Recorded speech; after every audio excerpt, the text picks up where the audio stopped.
Hello everyone, this is Unit 13 here on scene at the homestead, and I want to show you this Huntsville 500 tunnel tent by Easy Camp. It's 10 feet by 15.5 feet. It's supposed to be 5-person. I'm just going to start at the entrance. The entrance has this screen section which has a double zipper so it can be zipped all the way around there and then rolled up like the door is here. The door has 2 zippers on it instead of a double zipper, and what happens is it zips down each section here, and then at the bottom it's open, and then it attaches by these Velcro tabs at the bottom there. Okay, I'm going to move to the side. All right, here we are on the side. You can see that there's a window here, a window here. Those are vinyl windows. They do not have screen in them, so they do not open for ventilation. There is a piece of fabric there that can be used for privacy to cover up the window or to keep the sunlight out.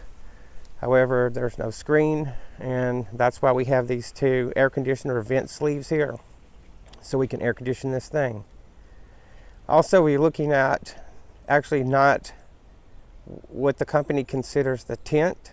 We're looking at actually the rain fly. This whole outer section is considered the rain fly by the company who made this.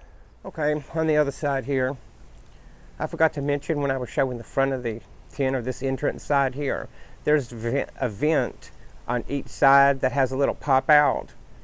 It's screened in so that it can be opened and not have to worry about insects getting in here. Then there's the 2 identical windows on this side that were on the other side. They're both vinyl windows. There's no screen in them. They have the same privacy material that'll come up and Velcro in place. And then this side also has a door. It doesn't zip down at the bottom, but it does have that same style zipper. There's one on each side here. This could be set up, oops, let me move that up a little bit. This could be set up as a little aid station as far as I'm concerned, because the floor folds flat here, so you could actually wheel stretchers into this if you needed to instead of carry them in, depending on the circumstances. Let's see, I don't think I mentioned before, this tent takes 24 stakes. That's quite a number of stakes to be putting in the ground. All right, I'm going to move to the back. Not really much to note here except for this back window. This material here doesn't roll up. It just sort of pops out. There's a little triangle piece of fabric that holds that shape there. And then it's got 2 zippers on each end. In order to seal this tent up for air conditioning, I ran that piece of Velcro that goes along the bottom there. Instead of putting a vinyl window in like I did in my other tents, I just put this Velcro in because that was in place. So that'll work good enough to hold the air conditioned or heated air in. All right, interior of the tent. There's one of those little pop-out vent screens I was talking about a moment ago for ventilation in that area of the tent. You can see here where this privacy material or fabric is rolled up, and then it just attaches here to all these Velcro tabs. Same thing all the way around. You can see these Velcro tabs there. This tent is pretty spacious. It's got this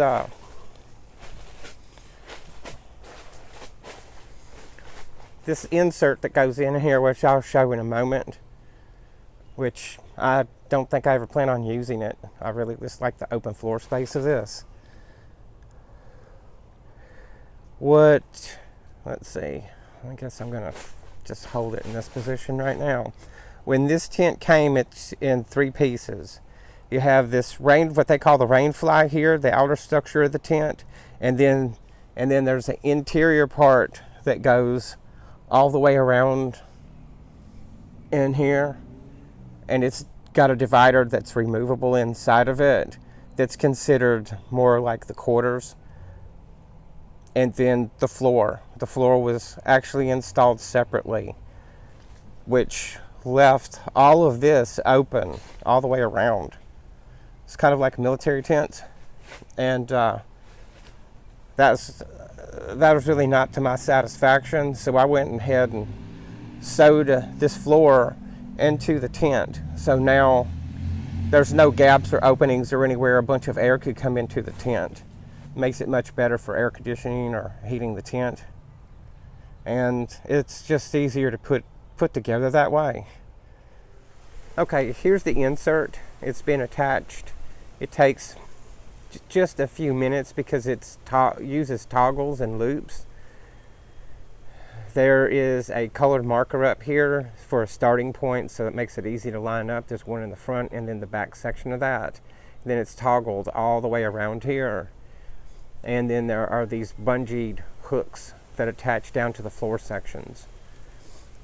I don't like this thing because you lose, I don't know, probably about a foot between the gaps that are on both sides of this thing. And then there's also a gap at the top, which I guess that's not as noticeable, especially if you're just going to sleep in that section. But there's still space lost because of it. Same thing for the back on the back side of this thing. There's approximately 6 inches lost because it doesn't fit completely up into the tent section there. It does have 2 entrances because there's a divider that can be put up inside here. That way one side can be used one way, one the other. One of my ideas was to set up the commode in here so that you had your commode in your individual quarters, and then you could sleep over here and then set this other section up down into here, however you wanted to. All right, I'm gonna cut this and I'll be back. Okay, I'm close in here now. There's a window in the back that doesn't have the option to close. There's really no reason for it to, because you can close that back, the actual rainfly window. And then it's really hard to get a good angle here to get the interior of this thing. However, there's enough space between here and here to lay lengthwise this way if you wanted to. There's enough room for a cot. That's why I was thinking about setting up this smaller door section over here, having a commode in there,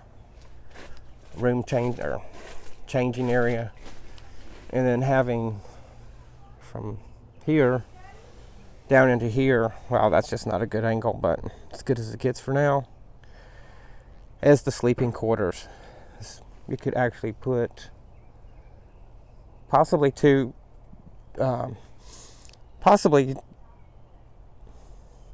cots in here. I'm not sure. Here's the divider. It's toggled in place in 4 spots. Here, down here, and then another one down in here. So there's a lot of gap here in it. Same thing for down on the floor and on this front here where it attaches. So it's not complete privacy. It's more just like a screen here more than anything. But it's there and I just wanted to show it. Okay, that's it for that. Here's that vent. It's got a little arm here that's made out of fabric and foam. It goes up inside there, and then this closes down on a piece of Velcro. It really doesn't do that great of a job because this is all open. So I'm not sure what they were really thinking there. Kind of cheaped out on it, looks like to me.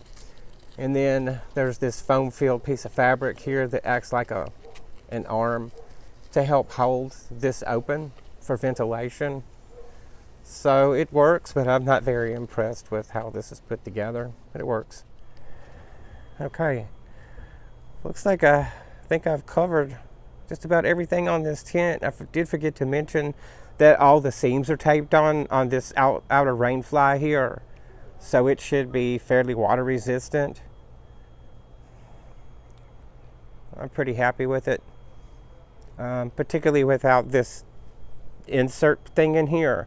It's got this huge open floor space, so this could make a great little aid station setup, or for in camp, or just good sleeping quarters. Also, if you wanted to put a picnic table in there and have an eating area that's secure from insects and the outside weather. It would work really well for that. Let me clarify something before I continue. I mentioned earlier that it was 24 stakes. It's actually 28 stakes that are required for the setup of this tent. That's 14 for the tent structure itself, and then 14 for the guy lines. The tent is made of 190T T-Tango, 100% polyester. That's PU coated, meaning waterproof coated with the tape seams. The floor is made of 100% polyethylene, and that insert is 100% polyester that is not coated. It's supposed to be breathable. It has that same polyethylene floor in it.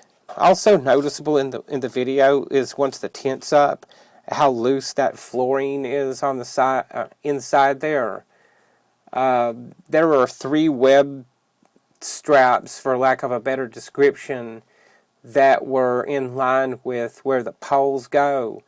When that tent originally came in, that floor wasn't sewn in.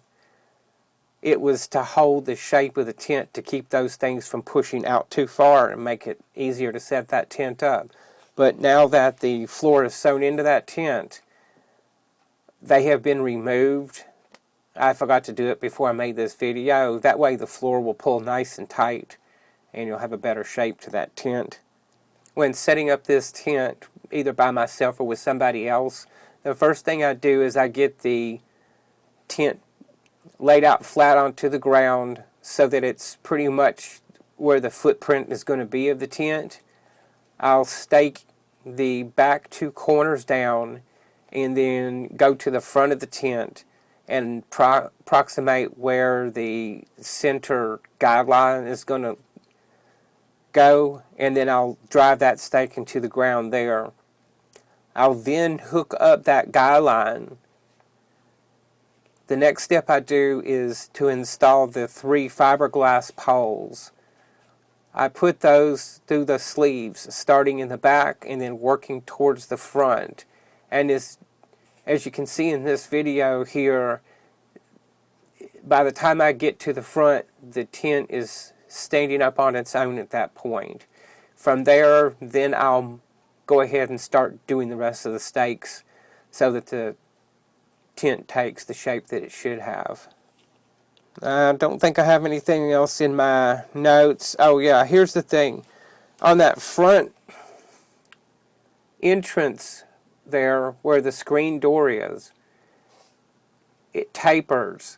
So that does make it slightly challenging to get those 2 stakes in the right place when staking out the tent.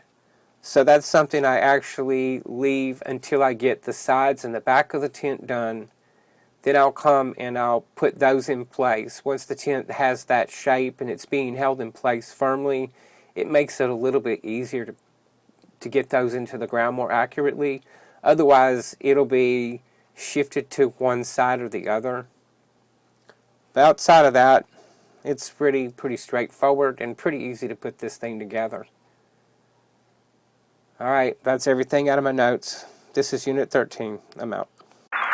Zone 5204, Rescue 252, respond to fall injury at 2661 South Courts Drive, Unit 103. 87-year-old male, conscious breathing, patient fell, head injury,